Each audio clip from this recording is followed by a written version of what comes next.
Welcome to the Safety and Risk Success podcast with me, Christian Harris. I'm really pleased this week to be able to share with you a panel discussion which I hosted recently for Risk Awareness Week. If you're not aware of what that is, hence the pun, it's an annual event where risk managers from around the world are drawn together to hear a series of workshops, interviews, panels, all around different aspects of risk. And I was speaking with the founder of Risk Awareness Week, Alex, who we've had on the podcast recently, to talk about doing a panel around the proactive safety risk management and the business case for that. So the recording I'm going to share is that panel. Delighted to be joined by two previous podcast guests, Crystal Danbury and Diane Chadwick-Jones, as well as Gemma Arnold, who's the head of safety for Virgin Active UK, to discuss the business case for proactive safety risk management. Hope you enjoy it and look forward to seeing you again on next week's podcast. Cheers. Welcome to the Safety and Risk Success podcast with Christian Harris. We believe that proactive safety and risk management powers business performance.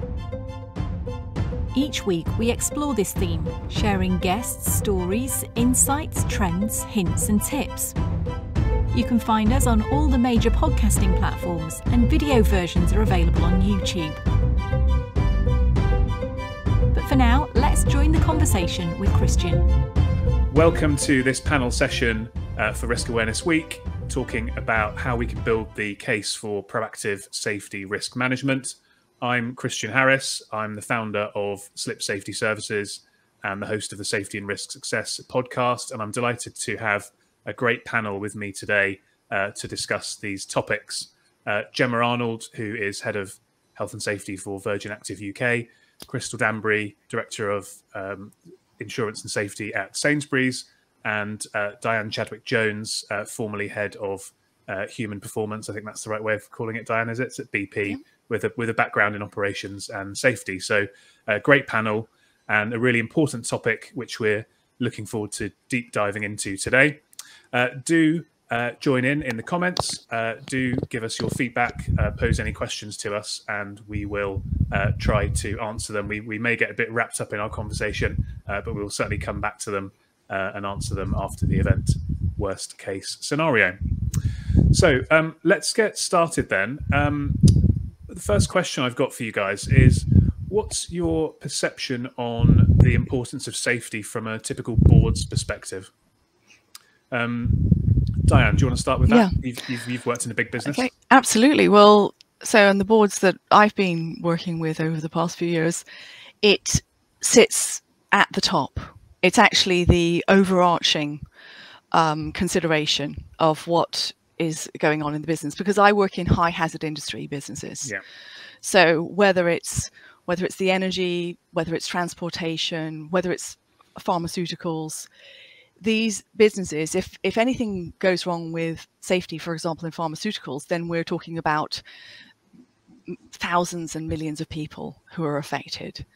So safety is lived as a value, and the decisions are made through the lens of safety, because that is the license to operate in these kind of companies. Okay. Gemma, you're obviously working in a very different sector to Diane. What's your experience or view of how important safety is seen to boards in the sectors that you've worked in?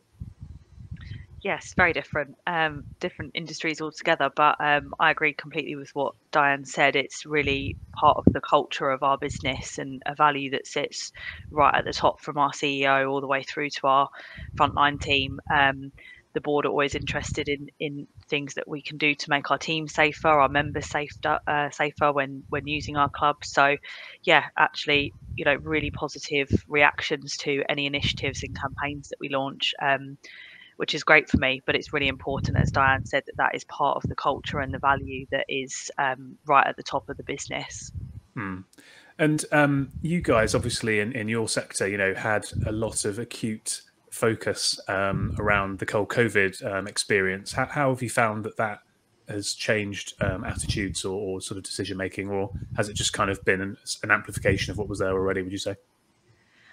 I'd say definitely an amplification of what was there already, but it's allowed a lot more of the sort of middle management within our organisation to include us right from the get-go, where it's at the forefront of their minds now that we need to look at the risks associated with new activities, or even just making minor adjustments to some of the stuff that we already do. So it's really just allowed us to be more involved in the rest of the business, I'd say, and to amplify the culture that we were already working with strong foundations.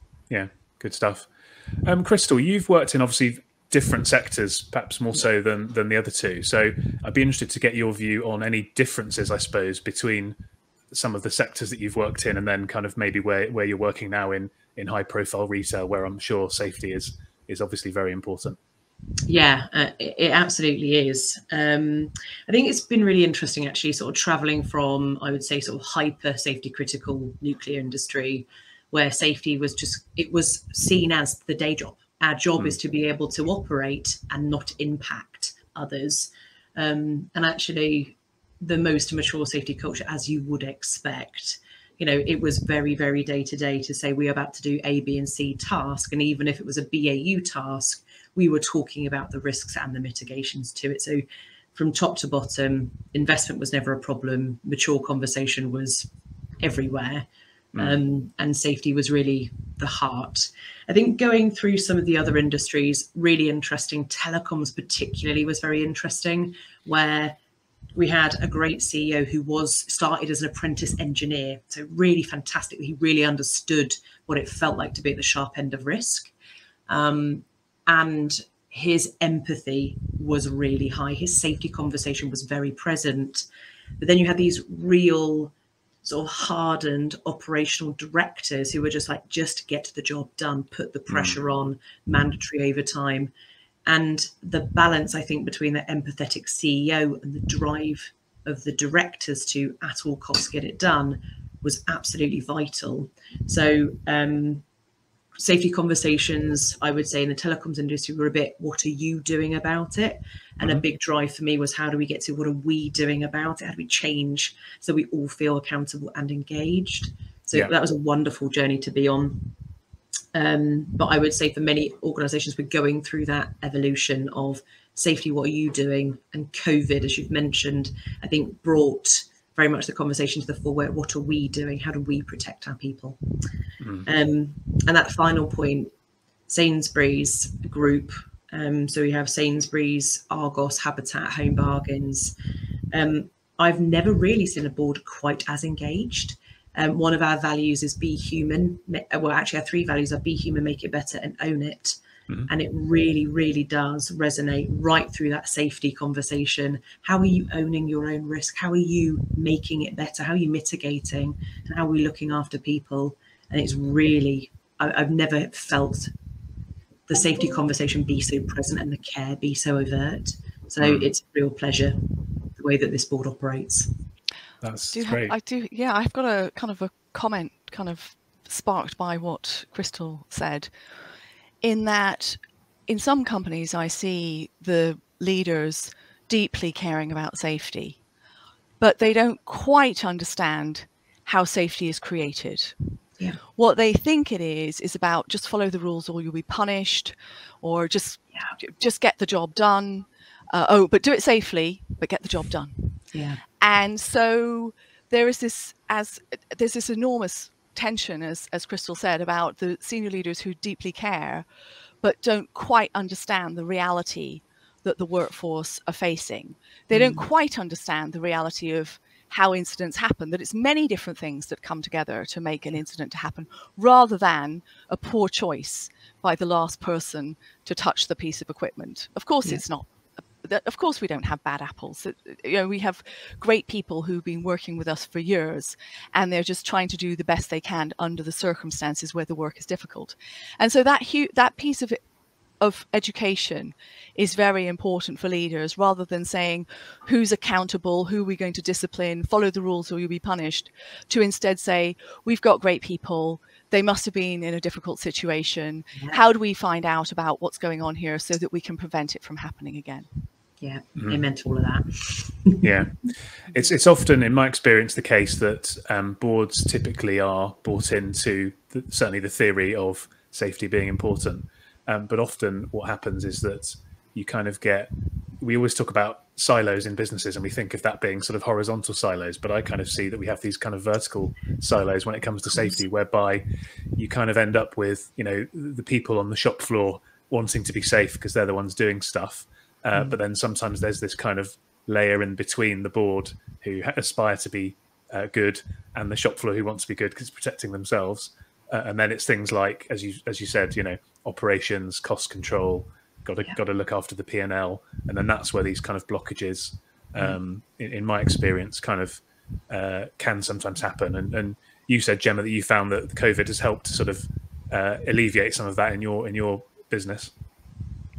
Yeah, I think it's, you know, echoing what Diane and Crystal have both said, I think it just really allowed us to work as a one team goal and one team ethos, where it was a we conversation, not a you. And there was loads of consultation and feedback going both ways, right from the front line, right up to the MD and the board. So I think that was actually, you know, really refreshing, and actually something we've taken forwards into the new work that we're doing, because it is, you know, we all know how important those conversations are, but in that, you know, with that specific risk, no one was expecting it, and we all had to change and be agile. So it was really important that we had that two-way conversation, and there was lots of listening taking place, as well as you know, communicating to the rest of the business. So I think, yeah, as I said, building on really strong foundations that we already had, and just, you know, slightly different focus, slightly different lens, allowed us to be more agile and work as one team. I've been saying for the last sort of 2 years, since the whole pandemic situation, that in many ways there's never been a better time in history to be involved in this world that we are of safety and risk management, because I think you've got the biggest stage that you've ever had. You've got the most influence that we've ever had. So therefore we've got the most opportunity to get some good stuff done. Be interested to get any views on that, and also kind of where we might see that ability or that positioning kind of moving over the years. Do we feel as if, you know, we've now got stronger foundations that will sustain, or is there a risk, for want of a better term, that might be a short-lived fortunate position that we're in?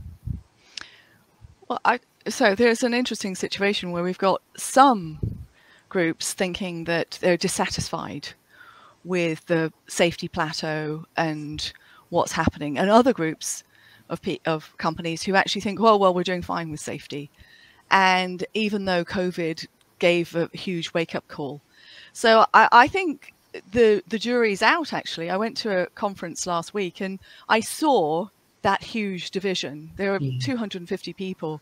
There are many of VP HSEs, VP of safety of enormous companies, of global companies. And there was, you know, quite a division. And so I think we're still in a transition of some companies thinking that we have to make some pretty big changes in terms of how we see safety, and other companies feeling, well, we're actually fine and let's just carry on. I find it a little puzzling, because what that means is that they get repeat incidents and they get bad things happening, which are surprises. Yeah. But that, I think, is where we're at. But I mean, Crystal, I mean, I know you see this quite a lot. What is your thought? I think in terms of, if the question was, have we awoken the sort of safety conscience in most people, particularly leaders, through COVID? I think yes. They haven't had a choice but to have to wake up to this. I do think it's really interesting that division is very clear from where I'm sitting too. I do feel that right now there is an opportunity to really tune in to that consciousness, and it's going to be down to safety teams, I think, to really become the magnet, stick to them, keep the conversation alive, and keep their conscience or consciousness to risk awake. I think if we slid back into the background, you'll see organisations, I think organisations already are, when there is a feeling of, oh, it's over, people slip back into their old mindsets so easily. The day job becomes the day job. You know, if let's say you're money focused, for example, you are in finance, and we've been having these risk conversations, the risk to our organisation, the risk to our customer base, etc. We will invest in controls. COVID is now over. If you don't keep that awareness awake in the mind of that professional, it goes back to just P&L. No, you can't do that. No, there isn't a wider conversation. So I think I can see it's going to be down to the organisation and probably the safety and risk professionals in that organisation to lift themselves and say, I want to stay here in your conscious and want to keep the conversation alive. Otherwise, I think we'll just go back to BAU. What are safety doing about it, unless you're a really progressive business? Are there any other kind of things on the horizon? So, for example, you know, the economic situation is obviously turbulent, to say the least, at the moment. And if we move into a recessionary period, certainly from the perspective of insurance claims and volumes and things like that, there's typically an increase in that activity in economic downturns, because people are looking to, you know, supplement their income and probably more attuned and apt to make claims. But does that also mean that we sort of curtail investment? So what would be people's views on that, or any other kind of trends that, you know, might be blockers or inhibitors to achieving that continuous improvement that we've been talking about? I think from the insurance perspective is really interesting, given I have a very amazing gentleman and team heading up insurance here. We are anticipating the spike. I think with that, particularly in my team, we are coming from it from an empathetic point of view, that for every pound that goes out of the door that it is for an illegitimate claim, you'll see there is a huge focus from our organisation to make eating, for, like, you know, to reduce the cost base of our food, to be competitive, but also to ensure that those going through the crisis can get good nutritious food. So we will be very brutal when it comes to those things, can be really scrupulous. If it is legitimate, it's legitimate. But if it is not, we can't afford to not be on our mission to, you know, make the nation nourished and healthier. So I think where that rounds to, when you said about investment could be dialed back, etc., what happens there? My big thing for my team at the moment is every single safety team that exists definitely has probably areas, pockets, swathes of complex process that's not particularly required to manage risk very well. So it would be, how do we make safety simpler for the organisation? And then in that, how do we have mature conversations and really build in the ROI conversation? This is actually what your current standard costs you. If we do this investment, your ROI is this. So I think for us, it's broadening that skill base to not just say, but the moral compass says, like, that's me. I live on the moral boat. But I have to remember to drop the sail with different things on, so people understand my direction. And one of those big things, especially as investment will become more difficult if the cost of living crisis gets much worse, it's making sure that I'm talking in their language. Like, what is the ROI? How does this help the greater good and you? Yeah, that's interesting. And I think it's something, going back to the points we were just making about that sort of division in thoughts as between, you know, we've got to continually improve versus actually we're doing pretty well. It's really important to meet people where they're at, isn't it? And understand and empathise with where they are, because if you sort of if you're talking in a different language to them, in simple terms, you know, they're never going to understand you or want to be working with you and be influenced by you. And so I think that's really important. Well, that's our role as safety people, is to be the interpreters and the influencers. Yeah, no, absolutely. Absolutely.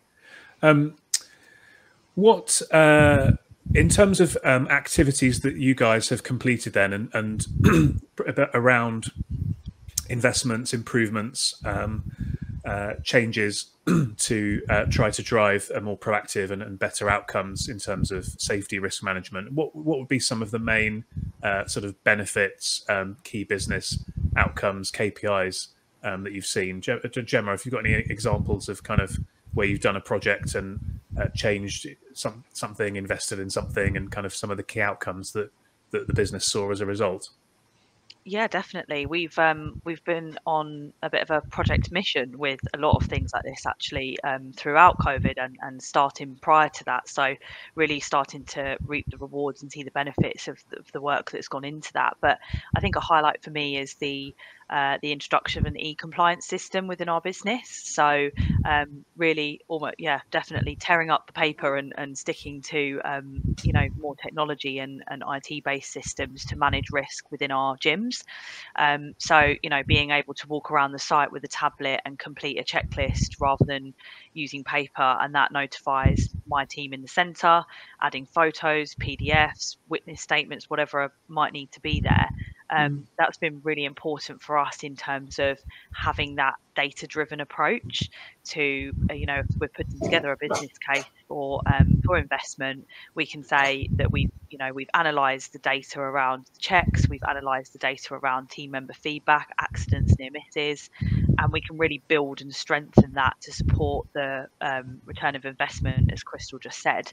Really gives us that really strong platform of evidence to bring to the table. So I think, being more data driven is something we're always striving for in a lot of areas of our business.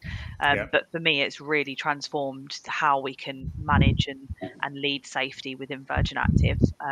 It also makes the team members' lives a lot more easy on a day-to-day basis, and a lot less storage and filing. So multiple win-wins there. But that would definitely be a highlight for me.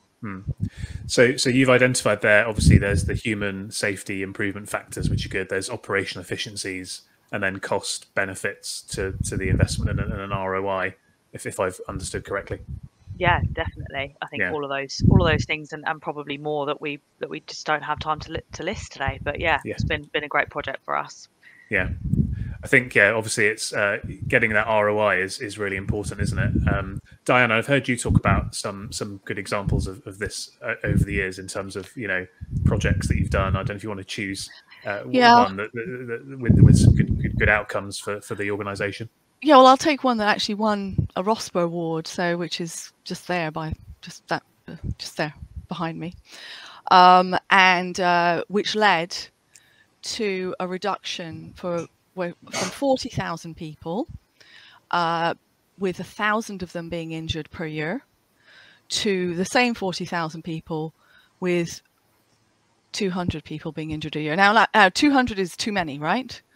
But you can see it's quite a big shift in terms of the number of injuries. And what actually happened, and this is in BP, and it started in 2014, where there was quite a shift in the safety culture from quite a focus on compliance to instead to proactive safety, to looking at the difference between work as we think it's being carried out and work as it's actually being carried out. So actually walking down the jobs, obviously the safety critical jobs, we're not talking about kind of solving world hunger here and doing every single risk assessment that way, but the ones that would really injure somebody or really cause some sort of negative impact, and looking at the work as imagined versus work as done, and actually looking what made the work difficult and redesigning the work. And so that carried on for a number of years, and obviously still is happening and of course with other work as well. It's not just the one thing, it's the whole safety strategy. But that brought us that more proactive safety view on, well, if people are not following the rules, why are they not following the rules? Yeah. Oh yeah. And that brought us to a place, us being BP, to a place of a reduction, helping us reduce our level of incidents, which of course then has a massive impact on the ROI, on the efficiency and profitability of the business. Yeah, yeah. I've got a hypothesis which I talk about a lot, which I call the 4 Ps. So I talk about proactive safety and risk management producing these 4 Ps, which is protection. So in other words, people feeling safe and looked after and cared for. And that if you have people in that state, your workforce and your clients, I suppose, as well to some extent in that state, that drives performance. Performance drives profit, and profit gives you power to do exciting things, you know, whether that's grow and expand or R&D or charitable stuff or whatever it is. And to me, the bit that the opportunity is kind of what you've just discussed, Diane, which is linking protection to performance. Because I think every board, every CEO would say, yeah, we want a high performance team, and we can buy into, you know, a high performance team is going to give us better results. So our job is to try to get as much evidence as we can that being safe, feeling protected, etc., is going to drive that performance. And it's kind of finding the data, finding the evidence, whether that's quantitative or qualitative, that supports that point, I suppose, is really the interesting opportunity. Well, I do have a good data set on that as well. So BP did a study, which is published, and I can provide it to people. It's published in Safety Science, all across many different sites, and found that the places where with a higher level of trust, and my manager listens to me, and I feel cared for, and I can speak up without fear of reprisal, those sites, not only did they have a lower number of incidents, but they also had a higher level of efficiency and productivity. Yeah. So that was, and that was quite a strong message then, and why is the question. It's not as simple as a lost conversation of if there's an incident, then we've got downtime. It's not as simple as that, because those sites, of course, were having an increase in efficiency. What it was is the same attention to detail that we have on safety and proactive safety also finds those weaknesses and issues to do with efficiency as well. And so that is why those sites were more effective. And that was a very, very strong message with a large data set, peer reviewed and published in Safety Science. Very good. Yeah. So recommend everyone checks that one out. What's your experience, Crystal, of this this sort of quandary or this opportunity? How have you been able to bridge that gap between sort of safety and protection and performance? I think it's something I'm very passionate about, and I think I once saw it on a slide at a Health and Safety Expo. I think it was Helen Rawlinson or Rolson, and she just had like a bell curve and a tiny little spot on one side, and it was bright red, and it pointed down and said accidents happen, and it was like all other work. And she was like, isn't it bizarre that you would wait, or when somebody has an accident, typically they did what they did that day every day before, and so did all of their friends, and so did all of their colleagues. If you actually spend time frontline and see that practice daily, you never had to get to the investigation. You never had to get to the safety team interaction. You never had to get to the lost time. You never had to go to the harm. You can see that and proactively engage. And it's something that I'm passionate about anyway. And in Openreach, I used to spend a day every other week with engineers, as many different types as I could, as many different parts of the country. And I became aware of a feeling that it became almost a joke that some of the green cabs that you see were in really dangerous locations, middle of roundabouts, on A roads that people would have to sort of put trainers on and sprint across several lanes of traffic, on the very edge of 60-mile-an-hour roads, on T-junctions, all these places. And it would be this one's in and out, mate, because, this cab's been mowed down 3 times and I don't want to be sat here. And I was like, oh, okay, all of the heckles, all of the concern. So I went back to my team and I said, I want you to do a big piece of work for me. So some of this is reactive, right? This is stuff that we know before, but there are also like 8 million cabs or something like that. Lots of them haven't been mowed down, but I would like to know the commonalities between the ones that fall over, get smashed. And we came up with sort of 4 really crucial things: blind spots, 60-mile-an-hour roads, etc. And then we dug into planning practice. What actually happens? How do we assess the protection of the individual that will work at that kit in future? And it wasn't part of the process. So not only was it very easy to build a business case, because it's very expensive to rebuild those cabs. Cheapest is sort of 80 grand a pop, most expensive, you could think 180 grand a pop. Isn't it easier if we just invest and move them proactively if they are in these areas that have these 4 touch points? So let's move those proactively. At the top of that pyramid, though, everything that has high frequency visits and has been mowed, we just move now. And the board, because we had pulled that information, that reactive information together very well, we're like, let's get on it. Let's get that top of that pyramid sorted. We'll do the bigger splay after. And the proactive piece comes to, well, the design process is wrong. And we already know the hierarchy of control is very clear. If you can eliminate the risk, you should. But I think that's sort of, it's such a good model, but we just forget it because it seems like 101 of safety. So we completely redesigned the planning of future cabs and poles, so that the system just would not and would block any cab or any piece of equipment being put in an area that was high risk. So, you know, likelihood of them being hit, mowed down, customers going out, compensation, all of that, in the future, the risk plummets because we know what our risk factors are and we're mitigating them at design stage. We're proactively designing out that risk. Not only helps the customer, but absolutely helps the engineer. And I have to say, that's one way of engineering out risk. It's one way to react. But the buy-in from the engineer, that you now care about me, your proactive nature and you coming out has resulted in something changing. You're listening. I feel protected. It was a real culture shift.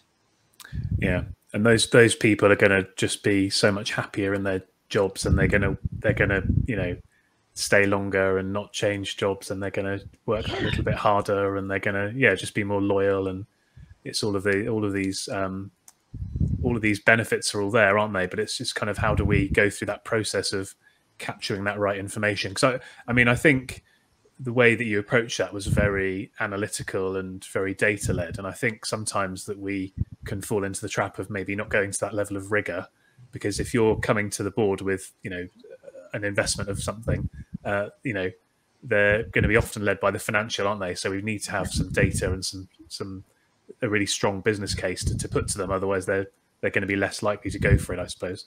Yeah.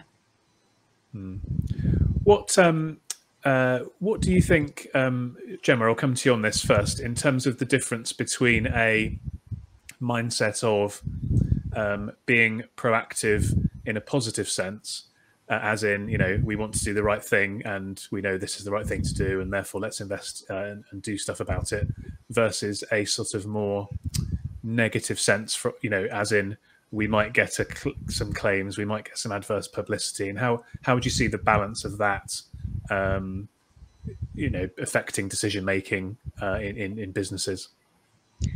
I think as we've sort of spoken to on previous points, we need to address the right people in the right way, speak their love languages. I think that's really important. There will be certain people in the business that X relates to and Y relates to someone else. So I think it's really important that whoever you're pitching to for this investment, it's really nailed all of those points. Definitely, of course, you want to be going in with the positive stuff first, but allowing each person who is listening to you and taking that information on board about the risk that's been presented and how we can fix it, a chance to hear it from their own perspective and give them the context they need to be able to make the decision.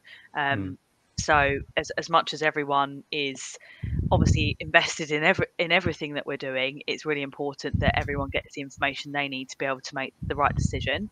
I always tend to, you know, definitely include the claims and potential enforcements and stuff, but I tend to leave that to the end of presentations, as I think it, as you said, it's quite a negative way to open. And actually what we all strive for in our profession is to make safety less scary, and as Crystal said, simplify, give people the tools to really understand. And if you're, you know, using loads of jargon and other things, it's going to be really hard for people who have non-risk based roles to understand throughout the business. And I think if it's always sort of been clear to me that if you present it in that way as part of your business case, actually sometimes that can affect the way you think about it as a safety and risk professional. And as you're designing training or policies and procedures around it, you suddenly fall into that trap of being that scaremongering person. I've definitely been guilty of it before, and you sort of catch yourself and give yourself a reality check and say, hey, this isn't what this is about.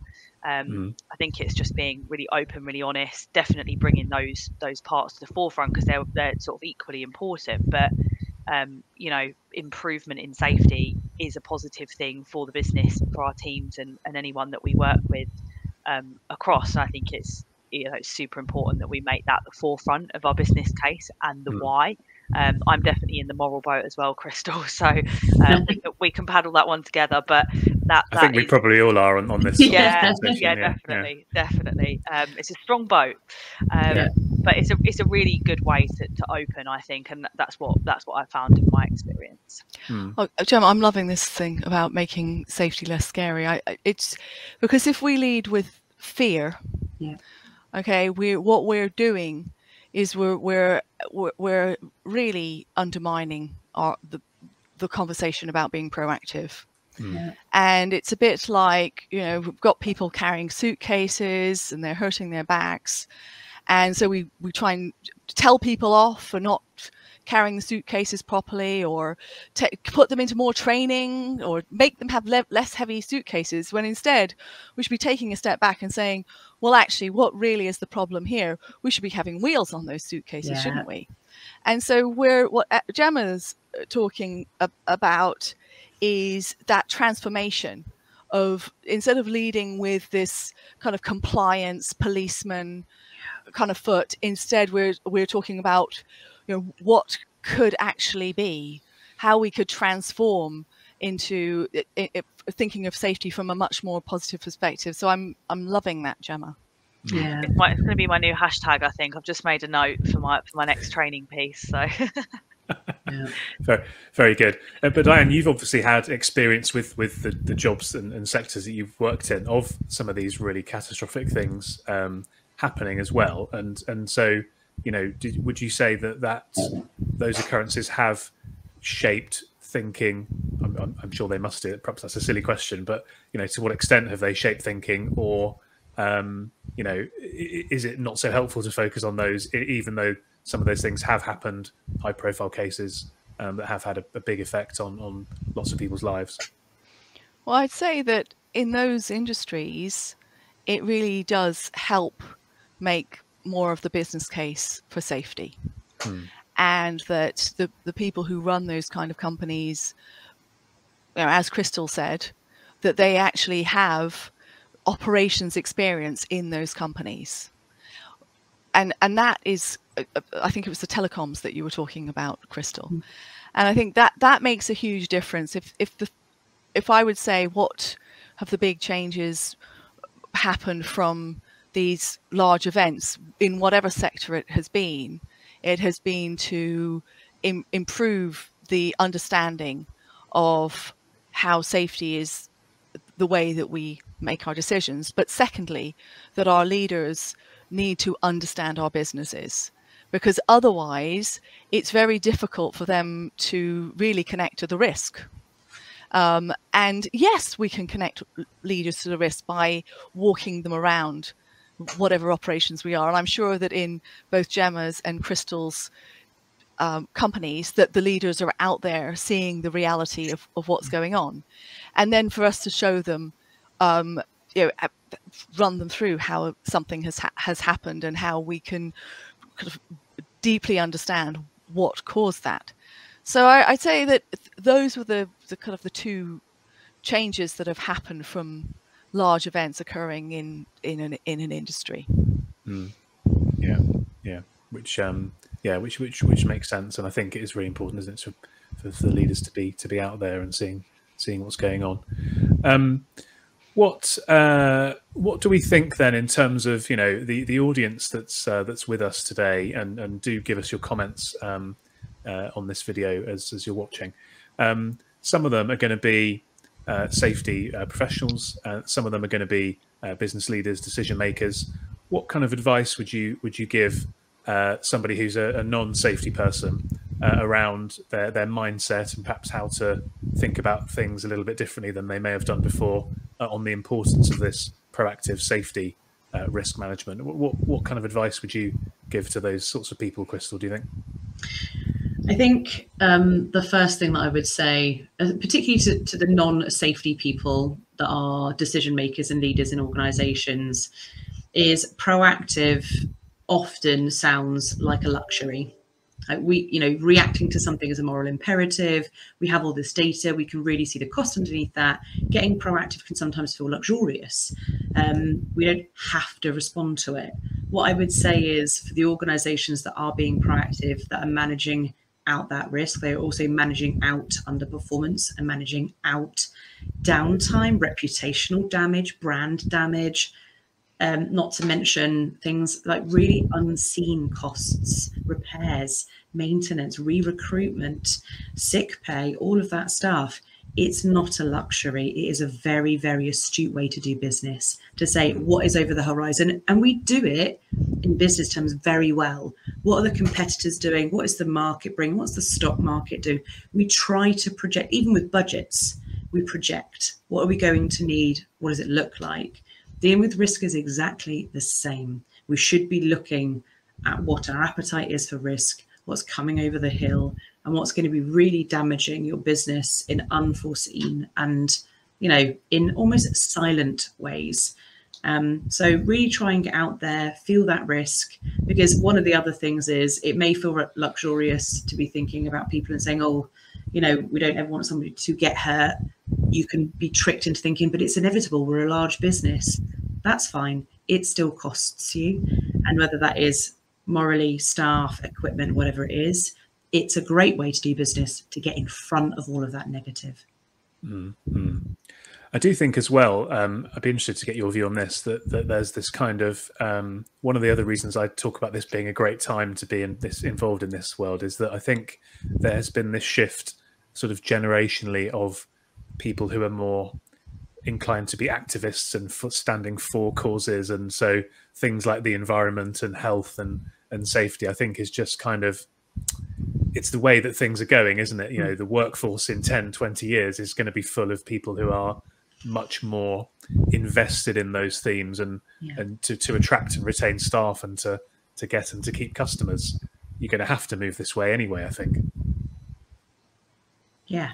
I mean, I think the thing that was on my mind as you were saying that, well, actually, I think I've spoken enough. Why don't we turn it over to Gemma or Diane? Yeah. Gemma, I think Gemma, because I'm sure that Gemma's got a very important point about this. Yeah, I think Crystal said that really well. I'm not actually sure I've got that much to add to it, to be honest. But that's why I had to. That's why I had to change the subject a little bit, because I was thinking. I do have something to say about proactive safety, but good. Yeah. Actually, so building on what Crystal said, that it's not a luxury. Then the second question is, how do I start? Yeah. Okay. And the actual starting, because what you said, Christian, was as a mindset was in your question, right? The start of proactive safety sits within reactive safety. So don't get scared. Don't get worried about this. So when something happens, whether it's a change of plan or whether there's an incident or whether there's some sort of problem, we're looking to you as the VP of safety or the CEO or on the leadership of the company to have a little shift in how you respond to that bad news. It's a little shift. So instead of being really upset, and obviously really upset, hold it in and say, our people must have been in a difficult situation. How can I help you? How can I help? Rather than saying, oh not again. Why can't we get good people? Okay. And I think we've all seen this. So go with this supportive approach. Why? Because as soon as you move into understanding that the reason why this happened was due to many, many different things rather than the people on the day, that you will then be able to unleash the ability to look at things proactively. And why is that? Because when you move away from blame, you are able then for people to speak up about the things that they're worrying about, the things that they're, the workarounds, for example, as Crystal was talking about the carts, or I've forgotten the name, the word you actually used, of the things that were being crashed into. Cabs, yeah. The cabs. So that, you know, people knew that this was happening to the cabs, and if you put the cab in a particular place, it's going to get hit. And so, but actually taking a step back and saying, well, what is causing this? When you hear about all those near misses, that's when, instead of saying, oh, well, you know, that person was careless, they weren't paying attention, instead you're going, right, what we need to do is we need to move this, make sure that that location is not allowed to be used anymore. And so that's how responding to bad news matters, and it unlocks the ability for proactive safety, because people are less scared about telling you about the reality of what they're struggling with and all the workarounds that they're doing. You made a point in there, Diane, I just want to absolutely grab onto, that people not being scared to focus on reactive as well, because, you know, I think there's lots of talk about safety 1, 2, proactive, reactive, differently, all the stuff. The reality is there is nuggets of greatness in all the approaches, and they all give us the gift of knowledge and understanding. And from the cab example, it started reactive, but we were able to bring proactive design out of risk from that understanding. And that nothing even happened in front of me or the team. It was sensing somebody's feeling, digging underneath that and saying, what would you change? What would you change to make this better? And, you know, really unleashing the possibilities, that open conversation, as Diane said. The minute you create a safe space and you ask open questions like, how can I help? I love one that was, if there was no cost implication, what would you change tomorrow? If you could just come to work tomorrow and it was different, what would it be? And it's amazing. Sometimes it's just, I change these snips, my wrists kill, we downgraded the quality of them, and I can't cut through anything now. So now I actually have to break the rule and bring these because they don't work. Amazing, right? Fabulous. Nothing bad's happened yet. We've got some aching, but before that gets worse, you might be responding to something, might be a reactive, but you can do so much greatness as a result of that. And you can be proactive with that knowledge under your belt. So I love that. Don't be scared of the reactive. It absolutely leads to greatness too. And you have to some extent, be reactive to what the data is telling you, because there's no point, you know, for Gemma, for example, there's no point us talking about falls from height, let's say, which is obviously a big problem in your gyms. If the risk of, if nobody's going at height to be able to fall, actually, you need to be reactive to what's actually going on in your specific circumstances, and coming at it from a data analytics perspective, and then an empathetic perspective of what are the issues that people are feeling about that perhaps the data doesn't share. Otherwise, you can't ever build that business case, I suppose.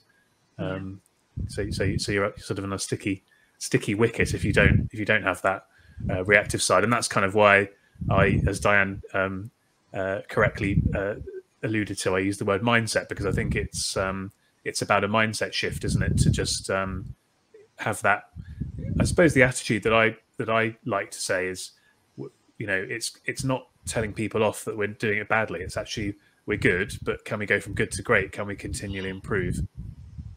I think is that kind of how you'd approach it? I think the biggest shift in engagement that I ever saw is I read the book The Infinite Game, and they talk about one-by-one policing in the game, in the book. And I made a video and posted it when I was at Openreach to say, let's do 1 by 1 safety. It doesn't have to be a really big thing. It doesn't have to be every day. But if you just do one thing that is different, there is going to be 39,000 different things that happened. So let's just do 1 by 1 safety. And I started this like hashtag 1 by 1 safety. It really started to ripple on, didn't feel big, didn't feel too mammoth for someone to get hold of and do something proactive.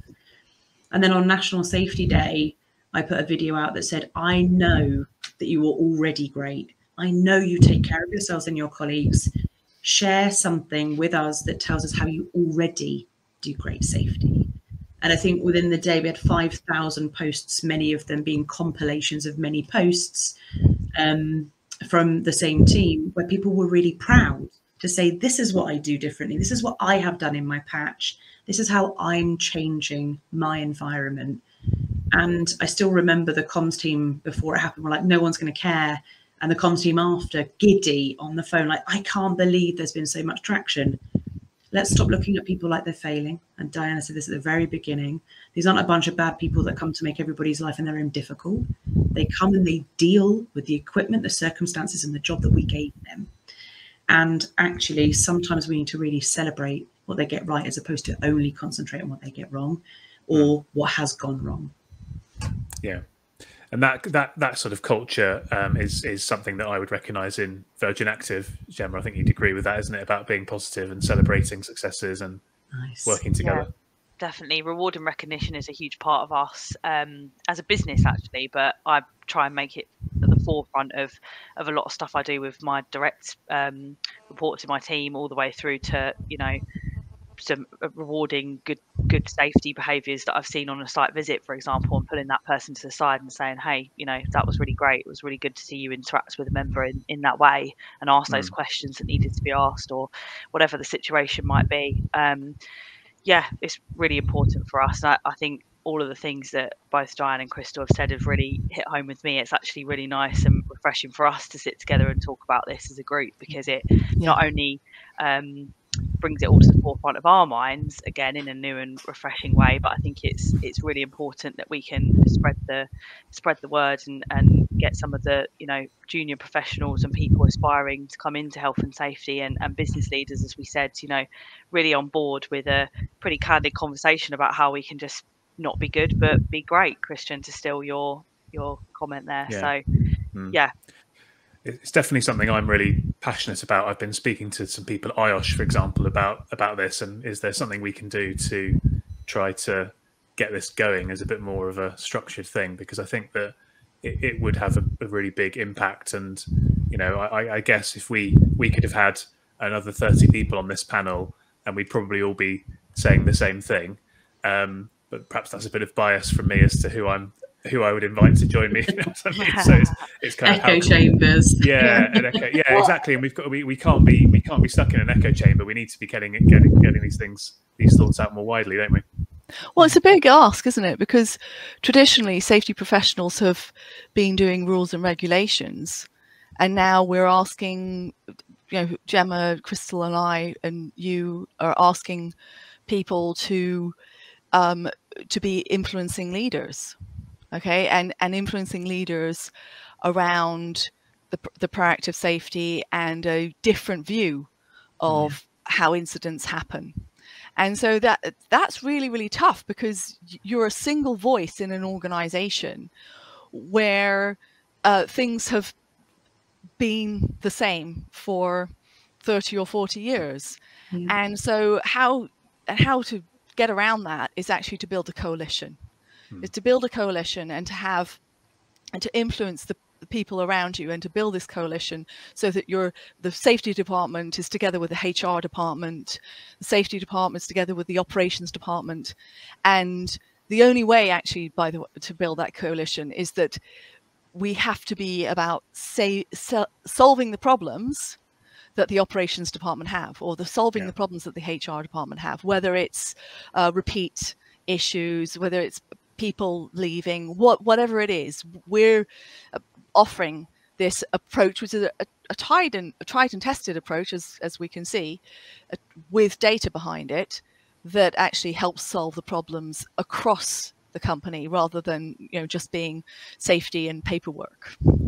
Yeah. From box ticking to game changing or something like that. That's just off the top of my head. Well, that's now the name of this panel, obviously.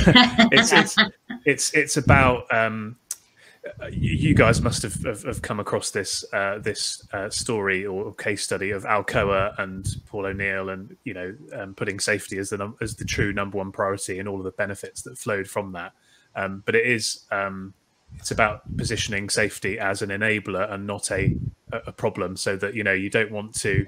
I remember walking into a health club, not one of Gemma's, with Gemma's equivalent a few years ago, and you could see the ashen faces on the faces of people on the front desk, and that's exactly the wrong response that you want, because they were thinking, oh, what's happened, or are we getting a surprise audit or something? And that's the total opposite of what you want, isn't it? You want people to, when you walk in, they're thinking, oh, great, this is going to be helpful to me today. This is going to move things forward. This is going to be a benefit for me. Definitely. Totally agree. I think the day that you're just like, okay, I've come here for a hot desk, and you've got all those people like, when you've got a minute, have you just got a minute? Because I just need to tell you about a thing. And I remember getting to that point when I worked in rail. I used to log on to the in the depots, because that's where the biggest risk was. And over time, the donuts, the tea, the open conversations, I'm going to tell you a little bit, I might tell you a bit more. And then one day I got a call, somebody walk in the office, and my nickname is Brommers, so it was always status quo that I would be called Brommers. It was like, Brommers, got a bit of a big thing we want to show you. We're a bit worried about it, but could you just come? Toe detectors on, out into the workshop, and it was a big deal. It was a really big deal, but it was an even bigger deal that they didn't have to tell me. I never would have known, and nor would anybody. But they had got to that point that they trusted that conversation. Yeah. So the ashen face gone, Brommers, you're here, put the kettle on. We are all here so that the business succeeds, and we're all healthy and we all get home. We're all doing that. It's not our job, your job. We're all here to help each other succeed. Yeah. And that's a great way to finish, actually, because we've built trust, we've showed empathy, we've built relationships, we've proven that we can add value and be helpful and not be a negative force. And then that's when we get the good outcomes, which I guess resulted in something being done that prevented something from happening, which is kind of what we were talking about today, and being proactive. So thank you very much. Yeah, so thank you very much for joining, guys. Really enjoyed it. Thanks everybody for watching along with us as well, and thanks for all the comments and interactions. Hope that you've found this session useful. Do connect with any of us on LinkedIn. We're all active on LinkedIn, so that's a good place to find us if you want to continue the conversation. And thanks again, guys. I really appreciate it. Thanks, Christian. Thanks, and lovely to meet you. Bye. Thanks for joining us on the Safety and Risk Success podcast. If you've enjoyed this episode, please hit follow and do share on social media. Does anyone you know spring to mind as a great guest, even yourself? If so, please contact us on podcast@slipsafety.co.uk. See you next week for another episode.